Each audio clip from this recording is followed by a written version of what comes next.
Hello everyone and welcome back to another video. Today I'm going to be talking about Steven Bonnell, or Destiny.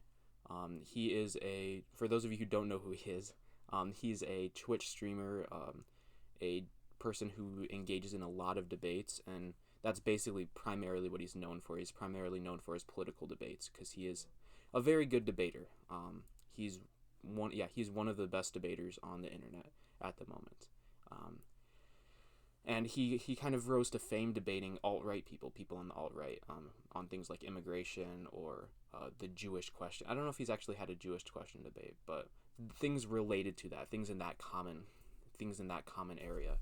So yeah, he's actually one person who I watch quite a bit, and I find him to be a really good debater. That's why I like to watch him. I like to watch him because he's a good debater. He's very good at structuring arguments, and he is a very clear speaker too. I think he has a lot of very positive traits, and that's what I do like about him. But philosophically, I think he is extremely corrupt. I think he is wrong on most things. There's a few things where I think he has some positive views, but in general, I think he has a terrible philosophical approach.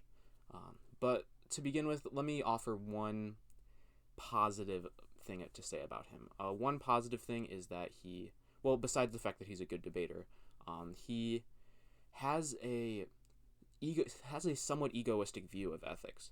It's not entirely egoistic. He's not entirely consistent with this, since when he talks about like other people and structuring society, he's very utilitarian. But when it comes to his personal views about how he should live his own life, he's very egoistic. He's not perfect in this regard. He's somewhat of a subjectivist with his egoism, but he has some positive egoistic views. Like one thing that he talks about a lot is his transactional view of friendship, which is obviously the best way to think about friendship. You shouldn't sacrifice for your friends. You should be friends with somebody if they're offering real value to you, if they're making your life better.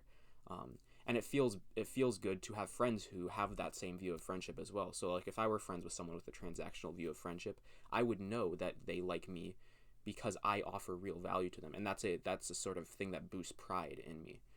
And that's a very, very good thing, because that's what friendship should be for. Friendship should boost pride and obviously give you the spiritual values of spending time with somebody, being able to talk to somebody,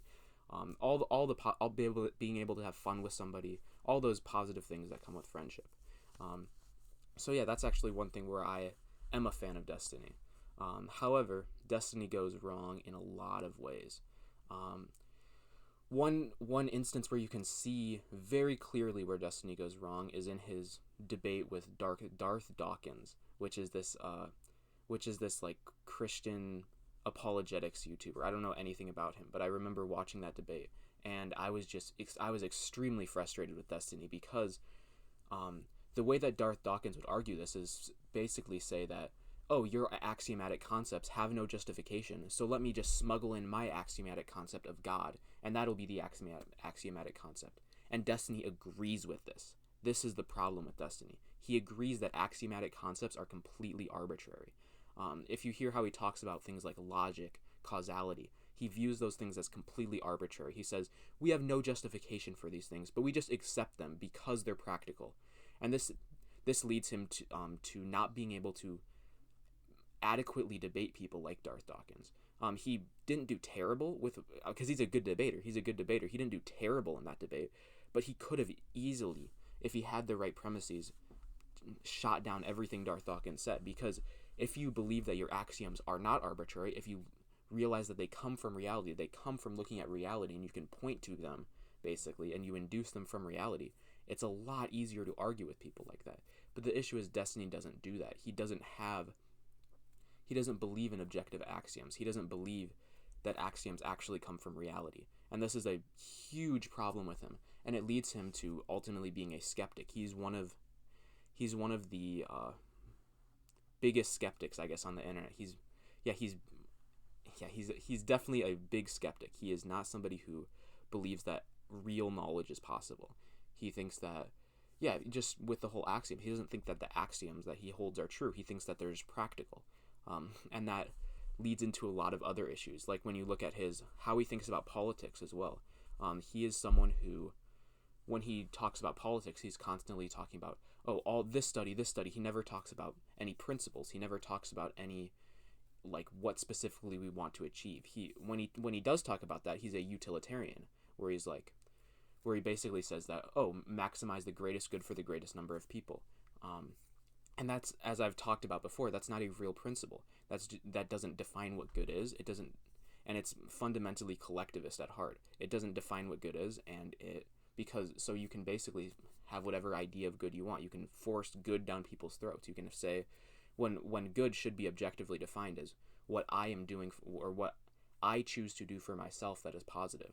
Good should be proper. That's the proper definition of good, is what is best for me. Because value makes no sense apart from a valuer. There's no collective valuer. There's no collective values, because the collective is simply made up of individuals who value certain things. So what Destiny does here, he's utilitarian about this and basically gives this collective values. He has collective values, which leads one, when you're a utilitarian, to force certain values down on people and use the government force to create better outcomes based on this utilitarian premise of collective good. So that's, I guess, that's one of the biggest issues with him when it comes to politics. He's fundamentally a utilitarian, and his approach to politics is basically weighing different studies on a scale. Is just weighing things on a scale and seeing which thing is slightly better than the other one. And yeah, it's very perceptual based. It's not based on concepts. It's not based on principles that he holds that come from his ethical system. It's just which one in this balancing game feels better. Which one in this balancing game would look better tomorrow or look better right now. And that's not how you form a strong, coherent political system. You need to be able to hold principles. You need to be able to hold long-term principles and have an idea of what good is. He is very averse to defining what is good. When you hear him talk about, because he's very critical of what he calls meta-ethics, which is basically, how do we define what good is? He's very critical of that. He thinks it's impractical and useless. And that obviously goes back to his very pragmatic view of the world and his very anti-intellectual view as well. He's not, which seems like a surprising thing to say, because he seems to love citing intellectuals and love academics, but he's very anti-intellectual because he doesn't actually try to go deeper into concepts, into defining concepts, into creating principles. He's very perceptual based. He's very utilitarian. He's very, very focused on maximizing the collective good right now without defining what good is.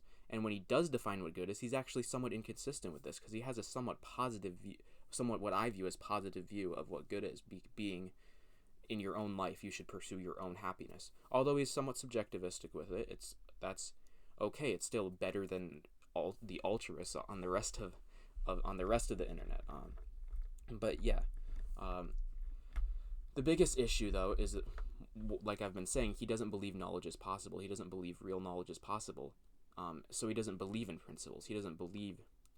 Yeah, he ultimately doesn't believe in principles that you should strive towards. He doesn't believe in this good that you should strive towards. He doesn't believe in good in general. He doesn't believe that certain things are good. He has this sort of pragmatic view of politics where we just balance things on scales. We balance different studies on scales and see, oh, whatever the studies show is better, without defining what better is what we should do, is what we should follow, which is the wrong approach to politics, and it leads him to generally trending towards centrism. It leads him to generally trending towards what the academics of the modern culture say.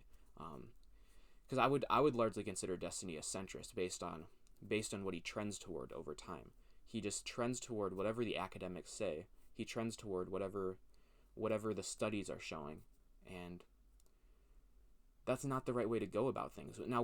Now this might surprise some people, because I'm discrediting study, as I'm saying that you shouldn't look at studies, which is not true. I think the studies are correct. I think these studies are true. But the issue is you have to look at these studies in a broader context of principles. You can't look at studies and apply them to the world without a broader context of principles that you follow. Principles come before those specific studies, because principles define what your goal is. You can't strive towards a better society without defining what a better society is with your principles. And Destiny never really does that. He doesn't. He just he has these very broad, feeling-based sort of things about what a better society would be, because it's not. He's not interested in defining that. He's not interested in defining what good is. When you hear how he dismisses meta-ethics, when you hear how he dismisses these sort of things, and that's primarily his issue. His primary issue is that he is fundamentally a skeptic. He's fundamentally someone who doesn't believe in principles.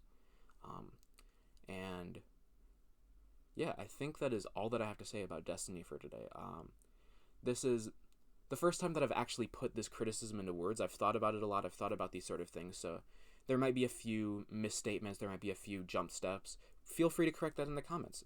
I am very open to having my mind changed. This channel is a growing process, so correct me in the comments. Just be sure to avoid ad homs. I have a feeling that this video, this is the type of video that gets a lot of clicks. This is the type of video that gets a lot of views, because it's a critique of a popular internet celebrity. And yeah, so I have a feeling this will get a lot of views. And just refrain from ad homs, please. Refrain from ad homs in the comments. It doesn't make you look smart. It makes you look like a fucking retard. I have dealt with this with a lot of the Nick Fuentes groypers, and I really hope that Destiny's fans are not the same as those people. I have a feeling they're not. I have a feeling they'll offer real good arguments in the comment section, which is why I'm somewhat excited to post this video, because I think that I have a lot more faith in Destiny's community than in Nick Fuentes' community. But we'll see. Maybe they're exactly the same. Maybe they're two sides of the same coin. But I doubt that. I think this comment section should be fun. If people interpret this video as a critique of Destiny the commentator rather than a critique of Destiny the concept, maybe I'll include Steven Bonnell in the title. But yeah, I think that is all I have to say for today. So thank you all for watching, and I hope to see you all in the next video. Peace.